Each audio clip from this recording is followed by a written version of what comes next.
Père éternel, merci pour ta parole, Seigneur. Aide-moi à prêcher cette parole aujourd'hui pour que je puisse vraiment faire passer cette vérité vitale, Seigneur. Ce thème vraiment très très grave, Seigneur, et aide-moi à y faire justice. Et Seigneur, on te remercie vraiment pour ta parole et ces exemples vraiment très clairs qu'il y a dedans. Et édifie tout le monde par mon message aujourd'hui, s'il te plaît, Seigneur, et remplis-moi ton Saint-Esprit. Dans le nom de Jésus, Amen. Donc la partie du chapitre, vous l'avez deviné peut-être, sur laquelle j'aimerais me concentrer en fait, ça commence au verset 19. Il y a plein d'histoires tristes dans la vie, mais ça c'est vraiment le meilleur exemple qu'on puisse trouver en fait, l'exemple d'un homme qui meurt sans Dieu et qui va en enfer et qui reste en enfer pour toujours et pour toujours et pour toujours. Juste quand on y pense, c'est absolument ahurissant en fait, la gravité de ce que de ce qu'on vient de lire. Et il y a plein d'histoires tristes dans le monde. Il y a plein d'histoires tristes. Il y a des gens qui perdent leur santé, il y a des gens qui perdent tout leur argent, il y a des gens qui perdent leur époux, leur épouse, des gens qui perdent un fils, une fille. Mais il n'y a pas plus triste qu'un homme qui meurt sans Dieu, qui va en enfer et qui y reste pour toute l'éternité. Vous voyez, le pire piège de toute l'éternité, je vais même dire, c'est en fait le diable a réussi à fait croire aux gens que tout ce qui compte, c'est cette vie. En fait, tout ce qui compte, c'est ce qu'ils sont dans cette vie, c'est qui on est dans cette vie et ce qu'on y fait. En fait, par rapport à l'éternité, cette vie en fait ne fait pas une grande différence. Ce qu'on fait, ce qu'on est, à part ce qu'on fait pour le Seigneur Jésus-Christ, il n'y a pas une grande différence. Vous savez, il y a un proverbe en anglais qui vient d'un poème « Only one life, so soon 'twill pass, and only what is done for Christ will last ». Ça veut dire, en gros, une vie est si vite passée et il n'y a que ce qui est fait pour le Seigneur Jésus-Christ qui va vraiment rester.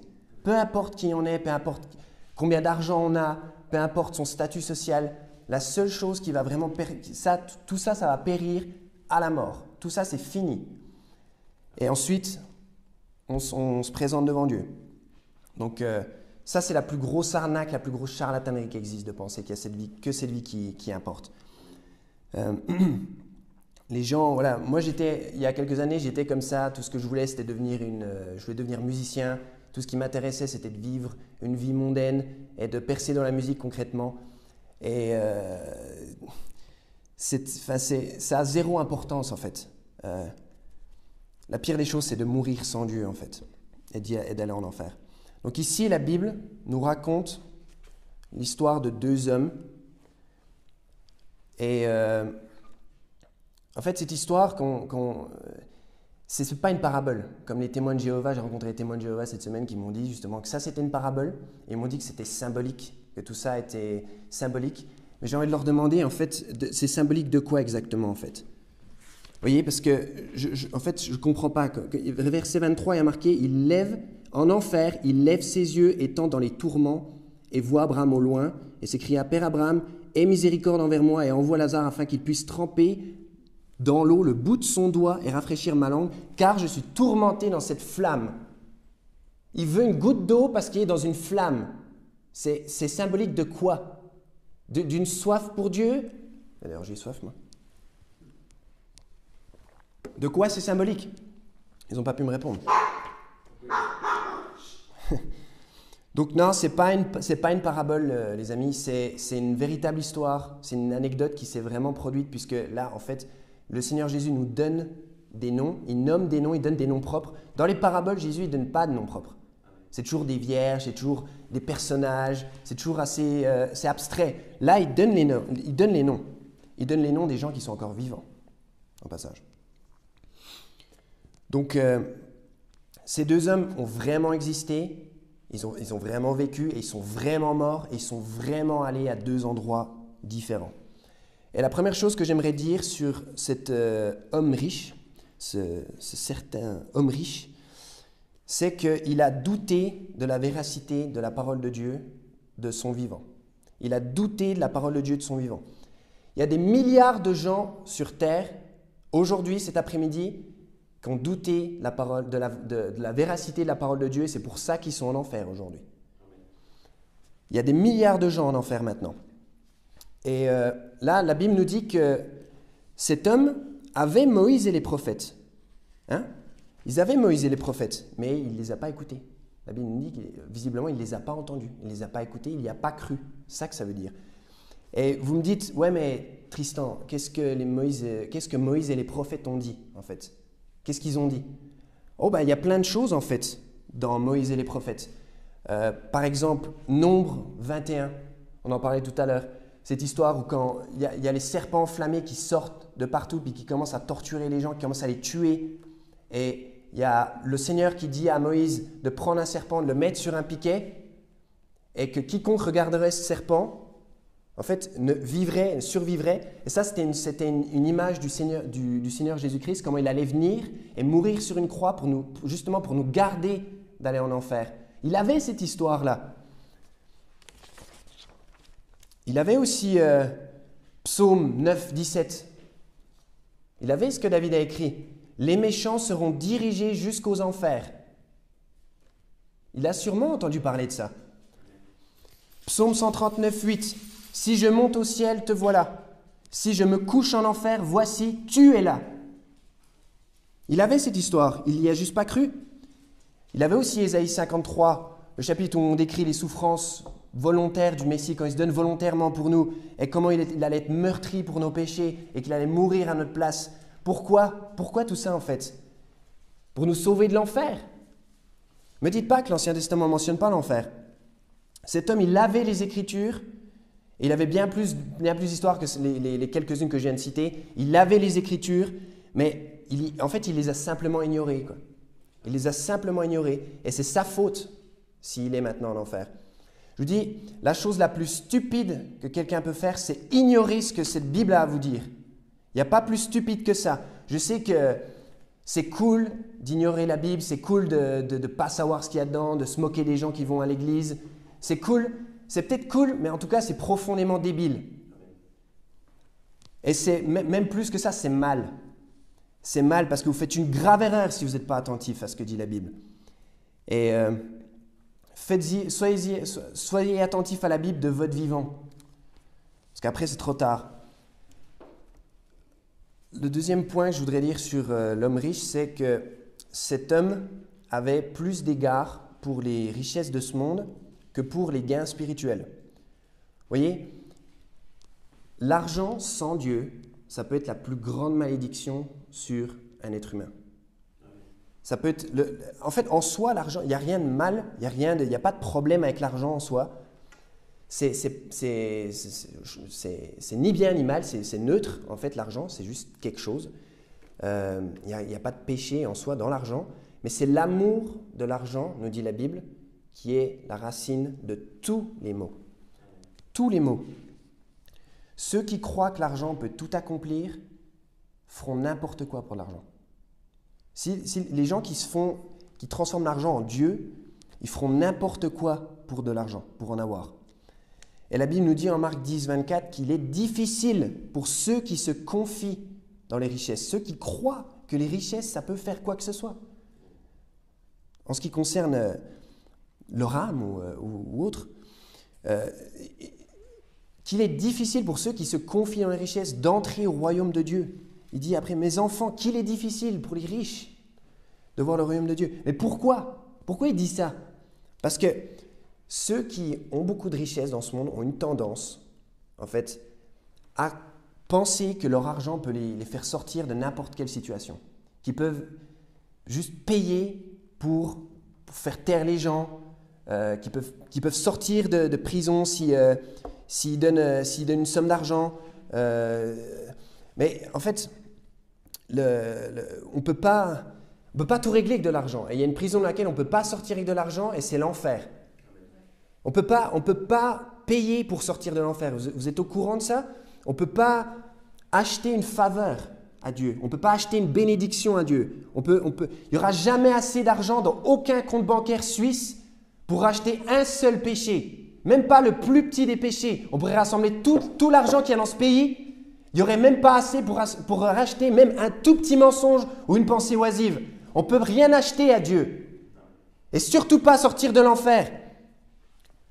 Il y a bien plus important que les richesses. Et c'est, est-ce qu'on est en règle avec Dieu? Ça, c'est plus important. Ce mec, il avait plus d'égard pour les richesses. Vous voyez, l'argent, ça peut nous acheter plein de connaissances. Ça ne peut pas acheter des amis. Avec l'argent, on peut s'acheter des médicaments, on peut s'acheter les meilleurs médecins, mais ça ne peut pas nous payer la santé, ni le moral. L'argent, ça peut nous procurer des femmes, mais ça ne peut pas faire en sorte qu'une épouse vous aime. Les choses spirituelles sont bien plus importantes en fait que les richesses de ce monde. Notre monde, il a complètement perdu la boule avec l'argent. On vénère l'argent. Les gens font n'importe quoi pour de l'argent parce qu'ils pensent que ça peut les sauver, ça peut les protéger de tout. Et encore une fois, il n'y a rien de mal avec l'argent. Mais il y a bien plus important que trouver de l'argent et d'être riche. C'est être en règle avec Dieu. Troisièmement, il est mort sans se mettre en règle avec Dieu. Vous voyez, au verset 23, excusez-moi, verset 23, et en enfer, il lève les yeux, étant dans les tourments. Il a oublié de faire quelque chose de son vivant. Il a oublié la nouvelle naissance. Il a oublié de faire ça. Ben, c'est bien dommage. La Bible dit qu'il faut naître de nouveau pour aller au paradis. Vous êtes né de nouveau? Vous êtes né de nouveau? Ça vous est déjà arrivé? On peut pas aller au ciel. On peut pas aller au ciel quand on meurt si on n'est pas né de nouveau, en fait. Il faut vous poser cette question. Et si vous dites je ne sais pas, bah, très clairement, ce n'est pas votre cas. Très clairement, vous n'êtes pas né de nouveau. Jésus nous dit, en vérité, je te dis que si un homme ne naît de nouveau, il ne peut voir le royaume de Dieu. Et donc y entrer quand il meurt. C'est ça que Jésus est en train de dire. Donc voilà, après Nicodème nous donne la preuve qu'il est bien spirituel. Après ça, mais c'est comme ça en fait. Vous voyez, cet homme, il est né une fois et du coup il a dû mourir 2 fois. Et il est mort physiquement, comme on va tous mourir. Et ensuite, il est mort spirituellement en enfer pour toujours et pour toujours et pour toujours. Vous voyez, si vous êtes né 2 fois, vous allez mourir juste une fois. Moi, je suis né à Besançon, à la maternité, il y a une 30aine d'années, à la maternité La Mère et l'Enfant. Je suis né, j'étais un petit bébé, je suis né une fois de la chair. Et je suis né la seconde fois quand j'ai accepté le Seigneur Jésus-Christ comme sauveur. J'ai simplement reconnu, Dieu, j'ai péché, je ne peux pas y arriver tout seul. S'il te plaît, sauve-moi. Quand j'ai réalisé que l'enfer est un véritable endroit qui existe, je me suis dit, mais il faut être complètement fou pour y aller. C'est ça, en fait. Il faut être complètement fou pour finir là-dedans. Une fois qu'on sait qu'on peut être sauvé, et je suis né de nouveau. À ce moment-là, je suis né de nouveau, en fait. Et Dieu a régénéré mon esprit et je vais vivre éternellement. Voilà. Est-ce que ça vous est arrivé? Est-ce que ça vous est arrivé? Posez vraiment, vous, cette question. Il a oublié la nouvelle naissance. Donc, voilà. Si vous êtes né de nouveau, vous allez juste mourir physiquement. Et votre vieux corps va disparaître pour toujours. Gloire à Dieu pour ça. Et par contre, si vous êtes né qu'une seule fois, attention, vous allez mourir physiquement et puis spirituellement quand Dieu vous jettera dans le lac de feu corps et âme. Et là, vous mourrez pour toujours et vous crierez et vous brûlerez éternellement pour des milliards d'années. Si vous croyez qu'il y a des milliards d'années, vous allez les déguster minute par minute. Là, vous allez voir ce que c'est des milliards d'années. Voilà, l'homme riche, il est mort sans se mettre en règle avec Dieu. Ne faites pas cette erreur. Si je pouvais le faire à votre place, je le ferais. Si c'était aussi simple, je pouvais m'asseoir à côté de vous et puis faire quelque chose pour que Dieu vous sauve, je le ferais. Mais en fait, il n'y a personne d'autre qui peut le faire à part vous, en fait. Il n'y a personne qui peut croire à part vous. Donc vous devez décider de croire aujourd'hui au Seigneur Jésus-Christ. Pensez-y, quoi. C'est juste hallucinant. Dieu fait jouer toutes votre éternité sur ce petit pas de foi, quoi, que vous pouvez faire à tout moment. Tout à l'heure, j'en parlais dans la voiture, il n'y a pas de chose plus importante. Ce qu'on fait ici à Genève, il n'y a pas plus important que l'évangélisation qu'on fait à Genève. Il n'y a pas plus important que ce que je prêche maintenant sur l'enfer. C'est le sujet le plus grave. Vous savez, moi, si je fais des centaines de kilomètres tous les dimanches, parce que je vous aime bien, mais c'est aussi parce qu'il y a un enfer, en fait. Si je prêche ce sermon, c'est parce qu'il y a un enfer. Si je m'énerve, c'est parce qu'il y a un enfer. Si je vais évangéliser et que je plaide des fois 2 heures avec des clients témoins de Jéhovah, c'est parce qu'il y a un enfer. Et je suis inquiet pour leurs âmes. Voilà pourquoi on est là. C'est parce qu'il y a un enfer. Vous y croyez à l'enfer ? Il n'y a pas plus important que ce qu'on fait. Il n'y a pas plus important que les affaires de Dieu. Quatrièmement, ses finances, ses richesses se sont stoppées complètement au niveau de sa mort, dès qu'il est mort. Donc, en fait, quand on meurt, en fait, on est complètement fauché. Vous voyez ? On n'a plus de sous quand on meurt. C'est fini. Tout tombe. Tout ce qu'on avait, peu importe, tout disparaît. On quitte ce monde, tu n'as plus rien. Tu n'as plus de compte bancaire. Dans Job 1, Job 1 nous dit qu'on vient dans ce monde avec rien du tout et on repart avec rien du tout. C'est exactement ça en fait. Vous allez partir avec aucune des choses matérielles que vous voyez. Tout ce que vous voyez, tout est temporaire. Tout est temporaire. Même quand il n'y aura plus d'argent liquide, tout est temporaire. Il y a des gens qui pensent à l'argent toute la journée en fait. Il y a des gens, dès qu'ils ouvrent les yeux le matin, ils pensent à comment ils vont gagner de l'argent. Jusqu'au moment où ils se couchent, jusqu'au moment où ils arrêtent, ils pensent toujours gagner plus. Ils ne s'endorment pas avant d'avoir trouvé une solution pour gagner plus. Et réfléchissent à ça toute la journée. C'est complètement absurde. Quand on sait que cette vie, elle est vraiment courte et qu'on devrait en fait se préparer à rencontrer Dieu. Toute notre vie, on devrait se préparer à rencontrer Dieu. Et amasser des trésors au ciel. Des trésors et des richesses qui sont incorruptibles, qui vont durer pour toujours. Pas un salaire, pas un héritage, pas un patrimoine. Un patrimoine céleste. Vous voyez là, l'homme riche, il supplie pour une goutte d'eau et personne ne peut l'aider. Ni sa famille, ni ses amis, ni son rabbin. Plus personne ne peut plus rien pour lui. Vous voyez, puis j'imagine, la Bible Jésus nous précise qu'il était riche, ce mec. Alors j'imagine, très certainement, quand il est mort, ils ont fait tous les préparatifs qu'ils ont fait les préparations pour son enterrement, ils sont allés peut-être au funérarium de l'époque, ils ont pris peut-être le plus beau cercueil, ils ont pris les plus belles fleurs, dans la plus belle synagogue. Et je suis sûr que le rabbin est venu et puis a dit des choses sur lui, a expliqué que c'était un homme vraiment important, c'était un super citoyen qui a fait plein de choses. Mais je vous dis, il n'y a pas un seul mot prononcé en votre faveur après votre mort, en fait, qui peut vous apporter quoi que ce soit. En fait, tu es parti pour toujours et c'est fini. Ta vie, elle est finie. Et tu quittes ce monde, la seconde tu quittes ce monde, tu vas en enfer. Et en fait, il aurait mieux fallu pour cet homme de ne jamais naître. Vraiment, quand on voit comment il finit, il aurait mieux fallu pour lui de ne jamais naître en fait. Si tu vis 80 ans, 80 ans comme on dit par ici, si tu vis 80 années pour finir en enfer, il aurait même mieux fallu ne jamais naître, ne jamais exister. Il aurait fallu mourir le jour de ta naissance, au mieux. Cinquièmement, il a découvert trop tard la nécessité absolue de se repentir.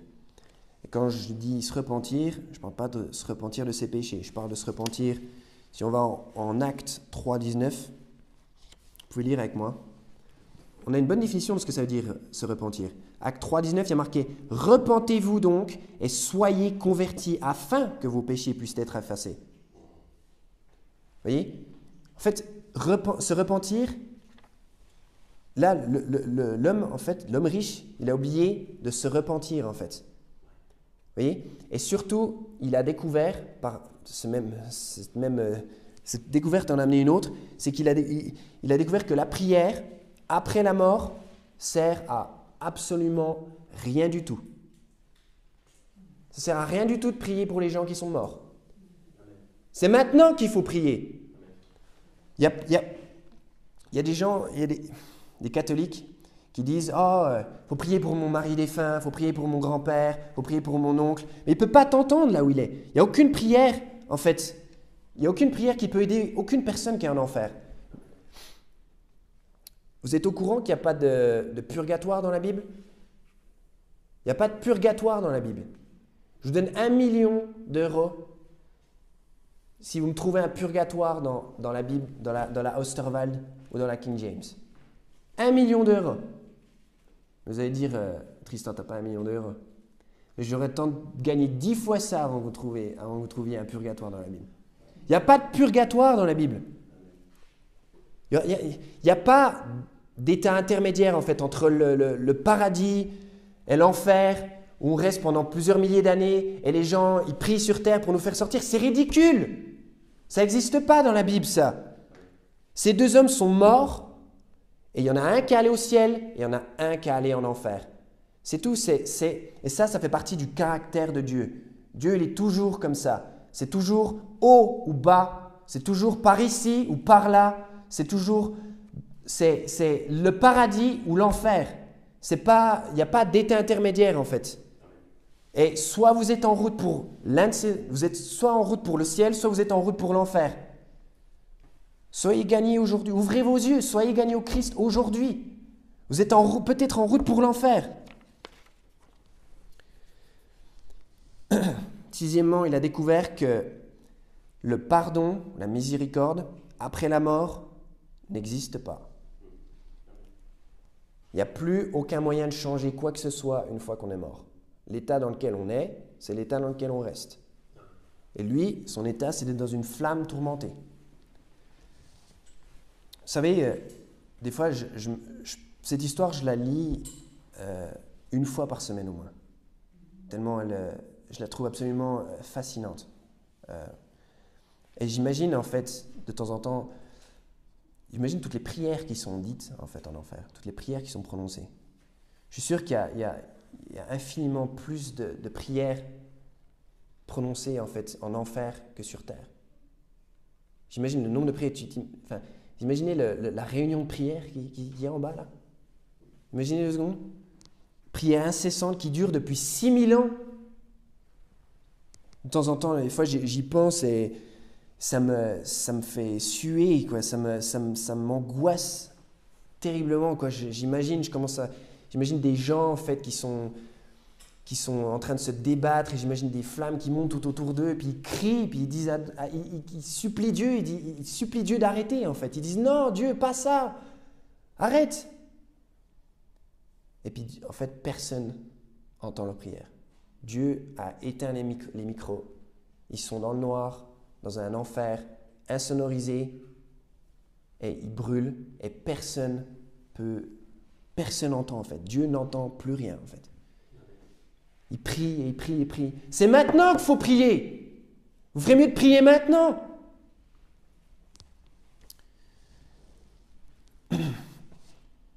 Et septièmement, il est perdu à jamais. Il est séparé de tout ce qui est beau, et pur, et saint, et agréable. Il n'y a plus de paix, plus de fleurs, plus de petits chiens, plus de petits enfants, plus de montagnes, plus de paysages, plus rien. Juste plus de sourire, plus rien qui puisse le réconforter.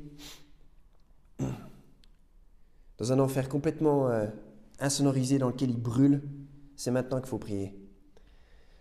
Puis, vous allez dire peut-être, ouais, mais je ne pense pas qu'un Dieu d'amour ferait ça. C'est trop dur. C'est trop. Ben, réveillez-vous parce qu'en fait, le seul Dieu d'amour qui existe, fait ça. Et il le fait si ça lui plaît. Et il n'y a rien qu'on puisse dire, on peut s'énerver, Et imaginer un Dieu autrement, ça change rien du tout. Absolument rien du tout. Les gens qui meurent sans être sauvés, et les gens qui meurent sans Dieu, ils vont en enfer. Et Dieu ne vous fera pas aller au paradis. Il vous appelle. Dieu. Ok, il ne faut pas faire ça. Dieu vous appelle. Il faut réagir aussi vite que ces chiens. Il faut réagir tout de suite. Vous devez choisir. Jésus, il est mort pour vos péchés. Il faut y croire maintenant. Vous voyez? Et au passage, c'est pour ça que les chrétiens ils peuvent être tristes, mais on ne devrait jamais être déprimés comme le monde. Parce qu'au moins, on ne va pas en enfer. Vous voyez ce que je viens de dire? Au moins, on ne va pas en enfer. Vous voyez? Peu importe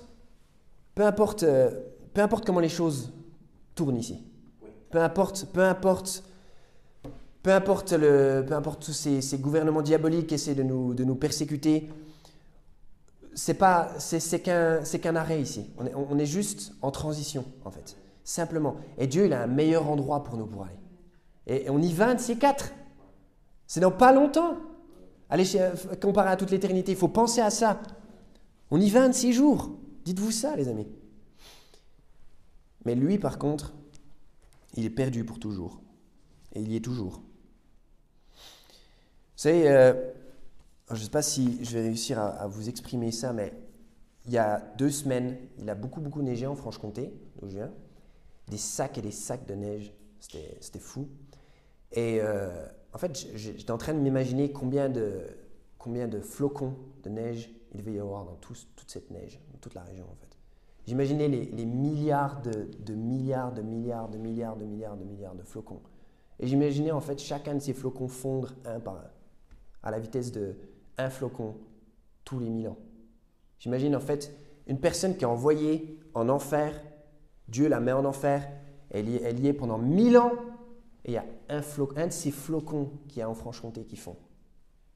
Après, Dieu il te laisse en enfer pendant encore 1000 ans, et il y a un 2e flocon qui a fondu. Après Dieu, il te laisse en enfer pendant 1000 ans, et un 3e flocon. Vous écoutez ce que je dis? Vous imaginez ce que ça veut dire? Et après, au 4e flocon, en fait, il y a une tempête de neige qui arrive. Et chaque flocon, 1000 ans. Mais réveillez-vous, quoi. Réveillez-vous.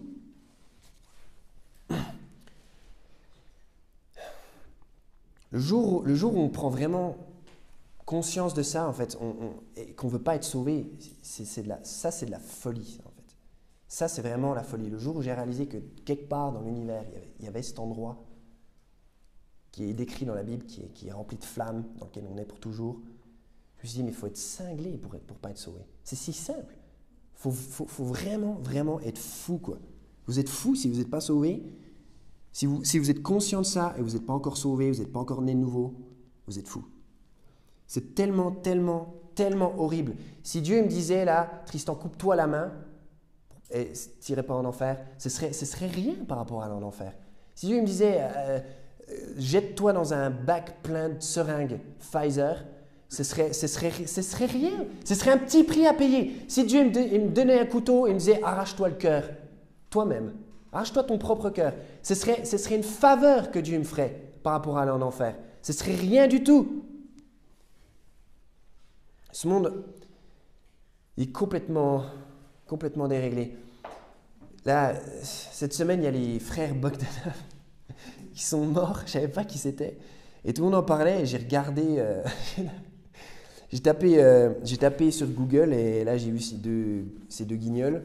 Et il y a des gens en fait qui les considèrent comme des héros, comme des gens qui ont contribué à je sais pas quoi. J'ai pas bien compris à quoi ils contribuaient en fait ces mecs-là, c'est des pseudo-scientifiques et ils parlent de Dieu. Donc en fait je me suis demandé est-ce que ce mec-là par hasard qu'est-ce qu'ils avaient à dire sur Dieu? Et en fait je vais même pas vous lire une citation d'eux parce que vraiment peu importe. Mais en fait eux ils disaient que Dieu c'est la théorie du Big Bang, que c'est les 13 milliards d'années et que c'est tous ces trucs et que si on regarde l'astronomie, ça se trouve ils aimaient l'astrologie aussi, mais quand on s'intéresse à l'astronomie, c'est là qu'on trouve Dieu. C'est là qu'on trouve Dieu. Hey, les frères Bogdanov, c'est là qu'on trouve Dieu. C'est dans l'évangile de Jésus-Christ. Enfin bon, là vous l'avez trouvé, Dieu. Mais c'est trop tard. J'imagine que ce n'est pas le côté de Dieu que vous vouliez trouver. Là, ce n'est pas le beau côté.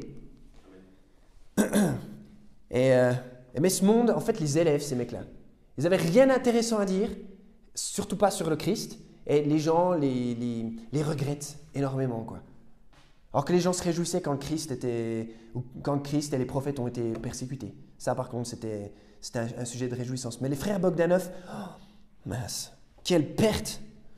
Vous voyez, en fait, le monde, il fait tout à l'envers, en fait. On marche sur la tête. Les pires ordures sont considérés comme des héros, par exemple, comme John Lennon. John Lennon, en fait, vous voyez, là, il chantait sa chanson Imagine there's no heaven, no hell below us. Ben, s'il était là avec nous, qu'est-ce que vous pensez qu'il chanterait là? Vous pensez qu'il chanterait sa chanson débile, Imagine? Imagine. Ça ne sert à rien d'imaginer, parce qu'il y a un vrai Dieu, et il va vraiment t'envoyer en enfer si tu n'es pas sauvé. Donc imagine tout ce que tu veux, mais sois sauvé. Vous voyez? Et si, là John Lennon, il se moquait de Jésus, et il disait que son groupe allait être plus connu que le Christ, en fait. Mais c'est marrant parce que quand on va évangéliser, tout le monde connaît Jésus. Et je suis sûr qu'il y a plein d'adolescents à qui on parle, ils sont là, les Beatles, quoi, c'est quoi, hein? Beatles, hein? Et en plus, maintenant, il est en enfer. Enfin, c'est tragique, mais qu'est-ce qu'il était stupide? Ces derniers mots, et parce qu'il a été assassiné, ses derniers mots, avant de mourir, c'était « yeah ». Il a juste dit « yeah » et il est mort. Voilà. C'est un mec qui, quand il était jeune, en fait, il remplissait des préservatifs d'eau et les jetait sur des nonnes.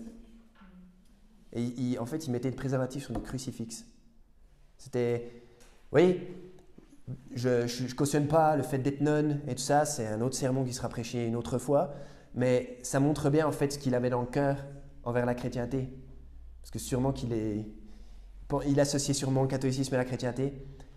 Et du coup, voilà, il a fini avec une balle dans la chair et maintenant il est en enfer pour toujours.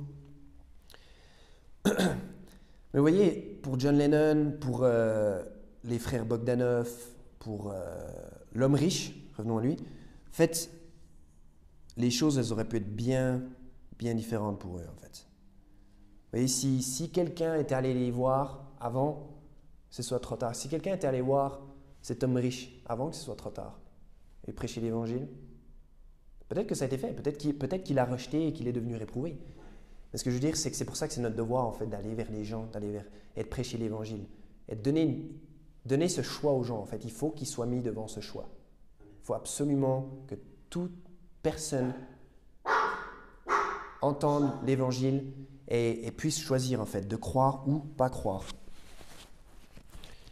Et si seulement, en fait, ça aurait pu être tellement différent pour l'homme riche. Vous voyez, là, ça fait des milliers d'années. Je ne sais pas quand cette histoire s'est produite, mais quand je la lis, peut-être je me trompe, mais j'ai l'impression qu'en fait, le Seigneur Jésus, il en parle comme si c'était ancien par rapport à son temps. J'ai pas l'impression que ça s'est passé de son temps, en fait. J'ai l'impression que ça s'est passé... Parce que, je sais pas, en fait, ou peut-être que je me trompe, mais dans tous les cas, ça fait des milliers d'années que ce mec est là, coincé dans l'enfer et qui demande toujours cette petite goutte d'eau. Vous imaginez s'il y a déjà au temps de Jésus, si on imagine que ça s'est produit au temps de Jésus, il avait déjà soif pour une goutte d'eau, et maintenant, vous imaginez la soif qu'il a? Il a déjà besoin d'une goutte d'eau il y a milliers d'années. Et ça aurait pu être tellement différent, il aurait pu finir tellement autrement. Enfin, s'il avait réalisé simplement, humblement, je suis un pécheur, et s'il avait simplement demandé, il avait cru en Dieu pour être justifié, pour être sauvé, en fait. Il aurait pu garder tous ses biens. Il aurait pu garder toutes ses richesses, il aurait pu garder sa maison, son statut, tout ça. Il pouvait garder ça sur terre. Les choses auraient pu être bien différentes pour lui. Donc, vous voyez, peut-être que votre vie, elle est en soi, elle est nulle selon les critères de ce monde, personne ne vous aime, vous n'avez pas d'argent, les chiens viennent vous lécher vos ulcères, vous êtes vraiment au fond, vous êtes malade. Mais en fait, si vous êtes sauvé, votre vie, c'est pas nul. C'est un succès en fait. C'est un grand succès. Et vous avez fait celui qui croit en Jésus-Christ, il a fait la meilleure chose qu'il puisse faire en fait. Peu importe tout le reste, vraiment. Par rapport à l'éternité. Donc, pensez à vous quoi. C'est peut-être pas trop tard pour vous. Est-ce que vous êtes 100% sûr d'aller au ciel si vous mourrez aujourd'hui? Je ne vous ai pas demandé si vous alliez à l'église, je ne vous ai pas demandé si vous priez, je ne vous ai pas demandé si... je vous ai demandé si vous étiez sûr d'aller au ciel quand vous mourrez. Posez-vous vraiment cette question en fait.